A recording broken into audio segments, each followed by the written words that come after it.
Hey guys, and welcome to a brand new video here on FPL Now. Today we're going to be going over my final thoughts for Game Week 27 before the deadline tonight. So if you're excited for the video, make sure to drop a like down below. Let's try and hit 50 likes. Leave a comment. What is your team looking like at this point in time for Game Week 27? Are you free hitting? All that stuff. Subscribe if you're brand new. Ring the notification bell. With all of that out of the way though, let's get into the video, and I really hope that you enjoy.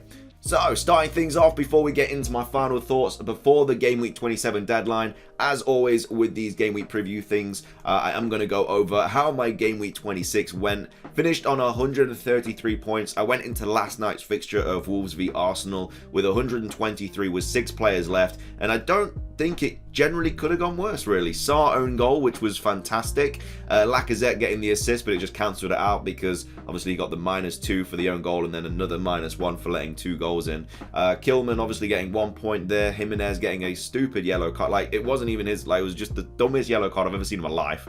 Saka picking up a yellow card as well. Generally just could not have gone worse. So yeah, I mean, before that Arsenal first goal went in, I was on like 140 odd points, which is great. Still a big green arrow, you know. 133 points at the end of it wasn't too bad, but for me, in hindsight, it was the better play. Like, my team was just not in a good shape at all. I had the likes of Reguilon, who had COVID. I had the likes of Watkins, who was going to get dropped. I had Antonio, who I wanted to get rid of. I had King, who I wanted to get rid of. I had, obviously, I would have triple captain Salah, but I would have had to bring him in for Bruno. I would have been taking so many hits. My team was just not in a good shape at all. And I wanted to wildcard and just sort it out. I wanted to take advantage of all the double game week fixtures coming up. And hopefully Salah can pop off in Game Week 29 when I do give him the triple captaincy and makes it less of a miserable situation. But I mean, 133 points, I'm not annoyed with. I'm happy with that, especially with, you know, I think I would have only got like 115 or something if I didn't wildcard. Plus I would have been taking hits as well. So generally for me it was the right decision. Other people that wildcarded, it might not have been, but I can only go off my team, and for me it was the correct decision. Apart from playing Sarr instead of Foster. I can't believe that Foster outscored Sarr on a double game week. But either way, that was my Game Week 26 team. Going into Game Week 27, I'm of course playing the free hit. Now, this is not my final free hit team at all, and I'll go over potential transfers and stuff later on in the video, captaincy choices and stuff, if you're not free hitting and all that stuff. But yeah, there's a lot of kind of positions up for debate in the free hit this week. Now, there is a big template. You know, the strikers of Broja, Weghorst and Kane, kind of a staple in every team. You got the likes of a Burnley defender, City defender, but then there's the case of whether you bring in a Southampton defender or a United defender. You know, I would have brought in Livramento, but you know, wing backs coming back kind of puts his place up for grabs a little bit. I think Walker-Peters is the safer option. He is a little bit more expensive, but I have gone with Walker-Peters. He's a lot more attacking, and I kind of want to take a punt. You know, I'm on a free hit this week. Everyone's going to be going Livramento. I kind of want to go Walker-Peters, see what happens. I would like a United defender in there, but again, there's a bit of rotation there as well. Who's going to start? Like Lindelof played right back in the Champions League. It's honestly so difficult to kind of predict who's going to be starting in that back lineup, apart from probably Varane and maybe Maguire as well. You know, the wing backs are going to be tough to call, so I'm kind of a little bit hesitant about bringing a United defender, and my bench just isn't that strong this week. Like, they all play, or they should all play, but I don't really want any of them coming off the bench. I don't really want Amati coming off the bench or Williams, because they're probably not going to get me many points at all. So I've gone with those three at the back. Midfield of Mahrez, Foden, Son and Bruno. Now again, you could go Sancho or Bruno this week. It is very much close. You know, their XG over the last couple of weeks have been very similar. They've both been in really good form. And Elanga also comes into the conversation as well. Did get that late equalizer for United in the Champions League, so maybe Ralph is going to be like, all right, yeah, you can play in this game as well. And he's kind of been pushing Rashford to the bench because Rashford has just not been in form at all this season. So Elanga could also be an option. You could go, I don't know, Fernandes and Elanga if you really wanted to go for a punt. But yeah, the City players are just interesting just simply because you don't know who's going to start. You know, Jesus is back, Grealish is back. Again, I don't know if they're going to start. They are just coming back from injury, so I think it's going to be much safer to play the likes of Mahrez on the right, who is also on penalties as well. On the left, you can probably see Sterling starting and then Foden down the middle with KDB behind. But again, it is tough to call because Pep Roulette is a thing. He did obviously suffer a loss at the Etihad last game with Spurs, so he will want a response there. So he probably will play quite a strong team. He has FA Cup, I think, against Peterborough or something like that. So not a very strong team at all. So doesn't necessarily need to rest any players for that game. Should obviously walk that game very, very easily. So he needs a response in his team. Everton away is obviously a really, really nice fixture for City. They should easily win that game 3-4-0 at all. The double up in City defense is also not off the table as well. Like, that is also a good idea. I generally think there is a free hit template, but there's also room for different changes as well. Like, double City defense is not a bad idea at all, especially if you're not confident with who's going to start in that City midfield. Up top, we got Broja, Weghorst, and Kane as well. I mean, that is just a staple of strikers you'd really be bringing in this week. You could go Adams over Broja, but I mean, they're both probably going to start, and Broja is just a lot cheaper, so it just allows you to get funds elsewhere to bring in somebody like Sterling maybe.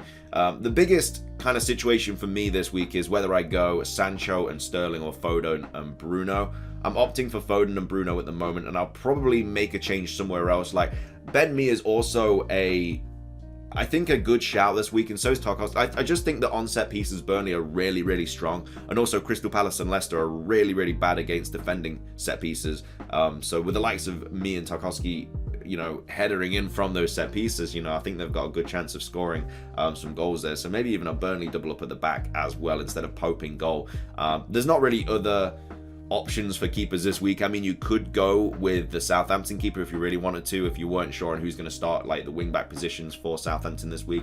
Again, there are different things you can do, but I mean, the main template is kind of just like this, with like triple City, double Spurs, triple Burnley, and then like maybe double Southampton or double United, and that kind of is the template. Captaincy this week, I mean, a lot of people are going to be giving the armband to Weghorst, who are on free hits and who aren't on free hits. You know, people are going to be bringing in for the likes of Josh King, going to be downgrading Antonio for him, Watkins for him. A lot of people are going to be bringing in Weghorst this week, and I think he will be the most captain player. But I don't think that should like shine away from the likes of Son. You know, they did just Leeds did just lose 6-0 to Liverpool, and I know that Spurs aren't Liverpool, but you know, Son is going to enjoy himself on that flank. You know, he should hopefully be able to run behind Kane, pinging balls to him, and hopefully should get a couple of goals, maybe an assist or something. So I don't think Son is a bad captaincy option at all. Neither is Bruno Fernandes. Sancho, if you want to go for a bit of a pun. Mahrez as well, if you want to go for a bit of a pun. But double game week players are always nicer to go for. But we have also,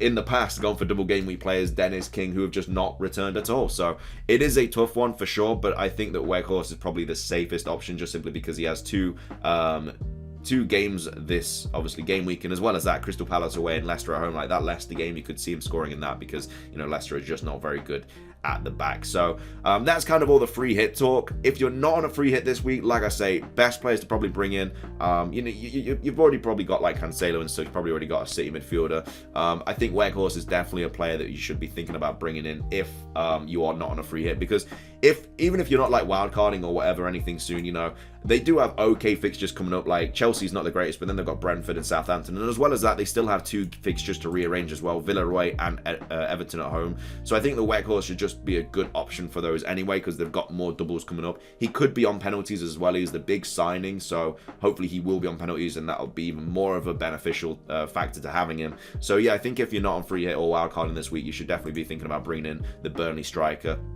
If you are thinking of wildcarding in 28, I don't think there's a better transfer this week than from Salah to Son. Salah, of course, blanking this week, and then Son away at Leeds, and then easily just wildcard Salah back in, or for game week 20, for game week 28. Now, of course, Son does obviously double in 29 with United and Brighton, so maybe if there's any other way to get Salah back in on that wild card, and obviously Son as well, then that's a better option. But yeah, I think if you're wildcarding in 28, I think Salah to Son is a really, really nice option this week. And then again, like I say, just bringing him back on a wild card. But yeah, apart from that, I mean, there's not a lot more to talk about. I mean, it's very, like, nobody knows who's going to start in that City midfield. You know, people have got their ideas and stuff, but at the end of the day, we won't know until we see that team sheet. So whichever midfielders you want to go through from the Everton lineup, Everton for the City lineup, then, you know, it is completely your call at the end of the day. But that is pretty much going to be everything for my final thoughts. I've pretty much spoken about like free hit so much this week with all the videos and stuff, and especially because I'm on a free hit myself.